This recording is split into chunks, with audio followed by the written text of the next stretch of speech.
Rien ne va plus au PSG, la crise couve et des têtes vont tomber. Restez branchés, on en parle tout de suite. Foot.fr, fournisseur officiel de football.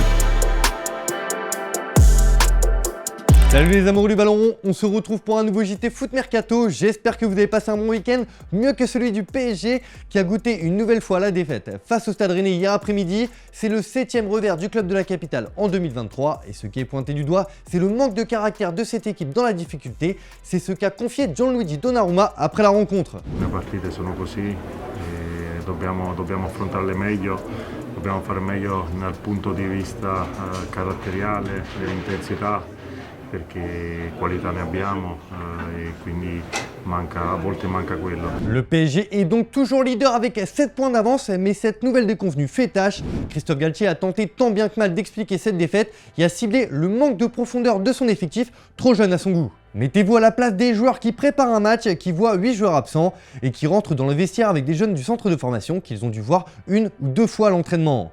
Quand vous préparez le match, que vous intégrez beaucoup de jeunes du centre de formation et que vos leaders défensifs ne sont pas là, on peut se demander si ça se passe mal, comment on va pouvoir réagir. Forcément, les noms de Luis Campos et Christophe Galtier sont cités comme responsables de la débâcle annoncée en cette fin de saison. Après l'élimination en Coupe de France contre l'OM, la claque contre le Bayern Munich en 8e de finale de la Ligue des Champions, les deux têtes pensantes du projet parisien n'ont plus beaucoup de crédit. Les observateurs reprochent à Campos ses 2 mercatos ratés et à Galtier ses limites tactiques et managériales pour un club du standing du PSG. L'entraîneur parisien a quand même fait le point sur son avenir. Vous parlez de mon futur, je suis venu ici dans ce projet, chose très claire, j'ai un projet de 2 ans, voilà, tout le monde évidemment spécule sur ce qui va se passer en fin de saison. Moi la seule obsession, et je le répète encore une fois, le seul objectif c'est d'être champion. Est-ce que cette défaite va générer une réflexion de la part de ma direction?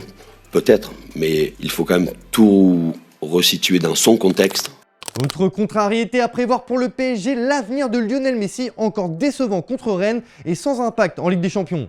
Alors que la direction parisienne souhaitait à tout prix faire prolonger Lionel Messi, il commence à y avoir de plus en plus de doutes à ce sujet en interne. Selon l'équipe, la donne a changé ces dernières semaines. Il y a cette année optionnelle qui se lève dans le cas où le joueur comme le club se mettent d'accord, mais plus le temps passe et plus il est possible que du côté du PSG, on ne souhaite pas continuer l'aventure avec la Pulga. Le club parisien va devoir prendre une décision radicale dans ce dossier. Et côté mercato, ça se complique aussi visiblement car une pépite a déjà tranché pour son avenir qui ne devrait pas passer par le PSG. Parti libre du PSG l'été dernier, Xavi Simons s'éclate aux Pays-Bas avec le PSV Eindhoven. Avec ses 12 réalisations et 6 passes décisives en championnat, la tentation est grande pour le PSG de le rapatrier l'été prochain. Mais le joueur ne serait pas de cet avis. Il n'aurait, comme d'autres jeunes joueurs du PSG, pas vraiment confiance quant aux promesses de temps de jeu de la direction, qui dit vouloir s'appuyer sur les jeunes en interne. Mais derrière, la réalité est bien différente. Nul doute qu'avec ses belles prestations, d'autres candidats viendront s'intéresser à lui. En tout cas, le PSG n'oublie pas une piste évoquée cet hiver.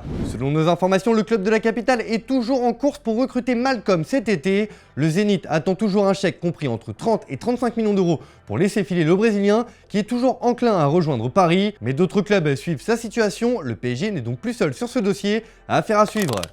D'ailleurs pour vous les amis, malgré la crise, est-ce que le PSG va être champion de France en fin de saison? Vous nous dites tout dans les commentaires et on en reparle dès demain, c'est promis. Hier Stéphane vous demandait si vous compreniez la décision de Benzema de décliner l'invitation de la 3F. Eh bien, vous pensez que le 9 a pris la bonne décision afin de ne pas envenimer la situation. On passe à l'actu du jour les amis. Hier c'était classico entre le Barça et le Real. Une défaite amère pour Carlo Ancelotti qui remet en cause une décision arbitrale avec le but madrilène finalement refusé. No lo hemos ganado porque un fuera de juego que todavía tenemos duda. No está cierto 100%. La duda la tenemos et nos vamos a Madrid con la duda. On se quitte avec l'image du jour les copains, tout n'était pas si terrible au Parc des Princes hier, malgré la défaite du PSG. Et oui, Kim Kardashian était dans les tribunes et a même reçu un bel accueil en bord pelouse. Allez, on se retrouve dès demain pour un nouveau JT, bonne soirée à tous.